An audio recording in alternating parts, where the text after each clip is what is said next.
Hi everyone, I am Tarun Chauhan. I welcome you to my YouTube channel Landman and the Landbug. हमने अपनी पिछली video में पढ़ा था कृषि कानूनों के बारे में और आज हम अपनी इस वीडियो में पढ़ेंगे अनार के बारे में। तो चलिए शुरू करते हैं हम इसी के साथ अपना आज का वीडियो। सबसे पहले इंट्रोडक्शन ऑफ पोमेग्रेनेट यानी अनार का परिचय। कॉमन नेम अनार, साधारण नाम इसका अनार है। इंग्लिश नेम पोमेग्रेनेट, अंग्रेजी में हम इसे पोमेग्रेनेट कहते हैं। साइंटिफिक नेम पोनिका ग्रेनेटम, वैज्ञानिक नाम इसका पोनिका ग्रेनेटम होता है। क्रोमोजोम नंबर 16, क्रोमोजोम नंबर जो होते हैं वो होते हैं 16। फैमिली पुनिकेशी, फैमिली जो होती है इसकी पुनिकेशी। सेंटर ऑफ ओरिजिन पर्शिया, अनार का उत्पत्ति का केंद्र जो है वो पर्शिया माना जाता है। एडिबल पार्ट एरिल, यानी जो हम इसके जो दाने जो होते हैं जिन्हें हम खाते हैं अनार के दाने, उसे हम कहते हैं aril. Now the first point is pomegranate are helpful in the treatment of disease cough, sore throat, cancer and digestive disorder. यानी जो अनार होता है ये खांसी या गले में खराश हो या कैंसर हो या पाचन क्रिया से रिलेटेड अगर कोई बीमारी है तो उसके लिए बहुत ही फ़ायदेमंद होता है। उनको ठीक करने में ये हमारी मदद करता है। Second point, pomegranate is the rich source of fibre and protein. Pomegranate में जो है प्रोटीन और फाइबर जो है अच्छी अमाउंट में या अच्छी मात्रा में पाए जाते हैं। Third point, Maharashtra is the largest producer of pomegranate in the India. Hindustan में जो महाराष्ट्र जो स्टेट है, राज्य है, उसमें सबसे ज़्यादा अनार उत्पन्न होते हैं यानी पैदा होते हैं। Fourth point, India is the largest producer of pomegranate in the world. Hindustan जो है विश्व का सबसे बड़ा देश है जहाँ पर अनार सबसे ज़्यादा होते हैं। Fifth point, Afghanistan is popularly known as the country of the pomegranate. Afghanistan जो देश है उसको हम अनार का देश भी कहते हैं, अभी अनारों का देश भी कहते हैं। नाउ सॉइल एंड क्लाइमेट, अब हम बात करेंगे कि अनार के लिए कैसी मिट्टी चाहिए और कैसा वातावरण चाहिए। तो हमारा पहला पॉइंट है, इन डीप लोमी और alluvial soil it gives very good yield. यानी जो डीप लोमी सॉइल होती हैं या एलोवियल सॉइल होती है वो अनार के पौधे के लिए बहुत ही अच्छी होती है। Second point, it can tolerate salinity and alkalinity in the soil to certain extent. यानी मिट्टी में जो खारापन होता है या एल्कलिनिटी होती है उसे अनार का पौधा कुछ हद तक जो है सहन कर लेता है। Third point, pomegranate yield the best quality fruits in areas of cool winter and hot dry summer. अनार की पैदा जो है ऐसे एरिया में अच्छी होती है जहाँ पर ठंड जो है, ठंड में तो जो है ठंड अच्छी पड़े और गर्मियों में गर्मी भी अच्छी ही हो, जैसे कि जम्मू कश्मीर का इलाका हो गया या फिर राजस्थान वगैरह का इलाका हो गया। Fourth point, right from sea level up to 1850 metre it can be successfully grown. यानी समुद्र तल से 1850 मीटर की ऊंचाई पर अनार का पौधा अच्छे तरीके से ग्रो करेगा। Last but not list, a temperature of 35 to 38 degree Celsius is needed for better development of fruit. यानी अनार के पौधे के विकास के लिए, डेवलपमेंट के लिए 35 से और 38 डिग्री सेल्सियस का तापमान जो है अच्छा रहता है, ठीक रहता है। नाउ द वेराइटीज़, अब हम बात करेंगे कि पोमेग्रेनेट यानी अनार, इसकी कौन कौन सी वेराइटीज़ होती हैं। कंधारी, काबुल, ढोलका, गणेश, जोठी, अमलीदाना, ये जो हैं पोमेग्रेनेट यानी अनार की मेन वेराइटीज़ होती हैं। Now the propagation of pomegranate, अब हम बात करेंगे कि अनार की प्रोपगेशन यानी प्रचार प्रसार कैसे किया जाता है। तो हमारा फर्स्ट पॉइंट है, commercially pomegranate is propagated through cutting. अधिकतर जो है अनार का पेड़ जो है ये कटिंग के थ्रू जो है प्रोपगेट किया जाता है। Second point, pomegranate is also propagated through layering. साथ ही साथ अनार का पेड़ जो होता है ये लेयरिंग से भी जो है प्रोपगेट किया जा सकता है। उसमें दोनों प्रकार की लेयरिंग जो है की जाती हैं, एयर लेयरिंग भी और ग्राउंड लेयरिंग भी। नाउ प्लांटिंग, अब हम पढ़ेंगे कि हमें अनार का पौधा किस समय पर लगाना चाहिए और कितनी कितनी दूरी पर लगाना चाहिए।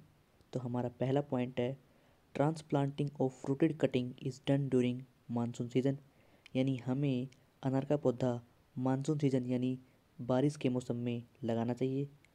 Second point, pits of 60 centimetre 60 centimetre 60 centimetre size are dug at a spacing of 4 to 5 metre between rows and 2 metre within the rows. मतलब हमें जो है 60-60-60 यानी 60 मीटर गहरा, 60 मीटर चौड़ा और 60 मीटर लंबा एक गड्ढा खोदना होगा। वो गड्ढा कितनी कितनी दूरी पर खोदना होता है, पौधे से पौधे दूरी तो हमें 2 मीटर रखनी है और लाइन से लाइन दूरी जो हमें रखनी है वो 4 से 5 मीटर रखनी है। Now manuring.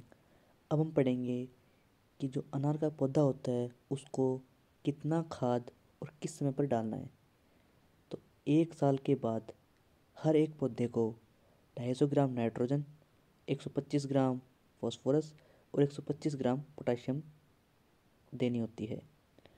दूसरी और तीसरी साल नाइट्रोजन 500-500 ग्राम, फॉस्फोरस 125-125 ग्राम और पोटाशियम दूसरी साल 125 ग्राम और तीसरी साल 250 ग्राम जो है हर एक पौधे को देनी होती है।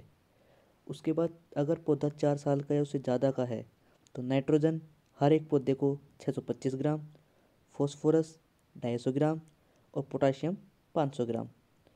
Besides this, every year 20 kilogram of FIM should be applied per tree। NPK की अलावा हर एक पौधे को हर साल 20-20 किलो FYM यानी देसी खाद भी डालना होता है। Now irrigation.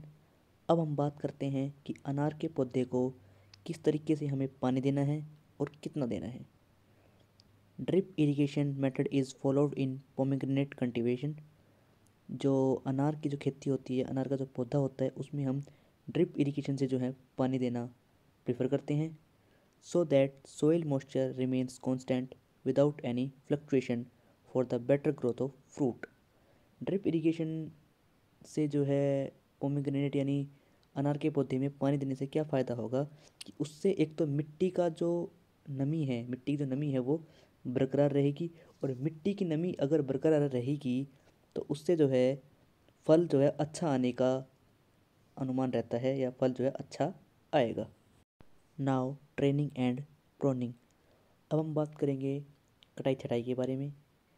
तो हमारा पहला पॉइंट है, pomegranate is trained as bush, यानी अनार का जो पौधा होता है वो हमें एक झाड़ी के तौर पर, झाड़ी के जैसा जो है उसकी बनावट रखनी होती है। Second point, every year during winter a light pruning is to be given to shorten the previous season growth so as to encourage fruiting. हर साल हमें जो है इसकी प्रूनिंग यानी अनार के पौधे की प्रूनिंग जो है वो सर्दियों में करनी होती है ताकि पिछली साल से अच्छी ग्रोथ हो अनार के पौधे की और पिछली साल के मुकाबले अच्छा फल वो दे। Third point, in pruning remove dead and diseased branches. Pruning में हम क्या करते हैं कि हम उन टहनियों को हटा देते हैं जिन पर बीमारी लगी होती है या फिर जो टहनियाँ ख़त्म हो चुकी हैं उनको हम हटा देते हैं, रिमूव कर देते हैं। Now insect pest and there management. अब हम बात करते हैं अनार में आने वाले कीड़ों के बारे में और उनका मैनेजमेंट हम कैसे करेंगे। तो ज़्यादातर जो पोमेग्रेनेट यानी अनार में जो कीड़ा आता है वो आता है पोमेग्रेनेट बटरफ्लाई। अब हम इसका मैनेजमेंट कैसे करेंगे, तो जब आप स्प्रे NS की 5% 4 times after 15 days of interval at the commencement of flower, यानी फूल आने के बाद 15-15 दिन के अंतराल पर 4 बार आपको NSKE की स्प्रे करनी पड़ेगी ताकि आपको पोमेग्रेनेट बटरफ्लाई से छुटकारा मिल सके। Now the second insect pest is mealybug. दूसरा जो इंसेक्ट पेस्ट जो आता है पोमेग्रेनेट यानी अनार में वो है मिलीबग। Now management. अब इसका मैनेजमेंट हम कैसे करते हैं, स्प्रे मोनोक्रोटोफॉस 0.04%। तो मिलीबग से अगर आपको छुटकारा पाना है तो आप स्प्रे कर दें मोनोक्रोटोफॉस की। Now disease and there management.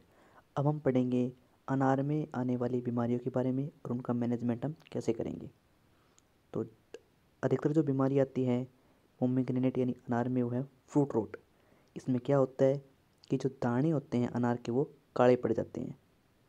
Now it's management, spraying 0.25% mancozeb after 1 month of flowering, repeat 3 times at 1 month interval।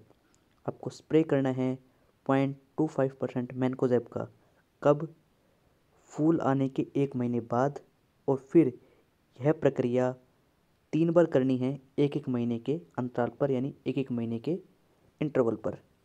Now the second disease is bacterial leaf spot. दूसरी जो बीमारी आती है पोमीग्रेनेट यानी अनार में वो है बैक्टीरियल लीफ स्पॉट। इसमें क्या होता है कि जो पत्ती होती है अनार के पौधे की उस पर काले काले धब्बे से आ जाते हैं। नाउ इट्स मैनेजमेंट, अब हम इसका मैनेजमेंट कैसे करते हैं। Spray streptomycin sulphate. अगर हमें बैक्टीरियल लीफ स्पॉट बीमारी से छुटकारा पाना है तो हमें स्प्रे करनी पड़ेगी स्ट्रेप्टोमाइसिन सल्फेट की। Last but not list, harvesting and yield. अब हम पढ़ेंगे कि पोमीग्रेनेट यानी अनार को हम कब तो उसकी कटाई करते हैं और उसका उत्पादन कितना होता है। तो हमारा पहला पॉइंट है the fruits are harvested when the skin turns slightly yellow and the fruit gives a metallic sound when tapped. यानी हमें अनार का फल कब तोड़ना चाहिए, जब वो थोड़ा थोड़ा ऊपर से पीला हो जाए और जब हम उसको थपथपाएं या हम उसको बजाएं तो मेटालिक साउंड आए बजाने पर। Second point, during 4th year the trees bear 25 to 30 fruits and a 10-year-old tree gives 150 to 200 trees per year। 4 साल के बाद एक अनार का पौधा 25 से 30 फ्रूट देता है, फल देता है, और एक 10 साल का अनार का पौधा 150 से 200 फल देता है। सो गाइस, ये था हमारा आज का वीडियो। आई होप आपको वीडियो पसंद आया होगा। अगर आपको वीडियो पसंद आया है तो वीडियो को लाइक करें, शेयर करें, और अगर आप इस चैनल पर नए हैं तो चैनल को सब्सक्राइब ज़रूर करें। Thank you.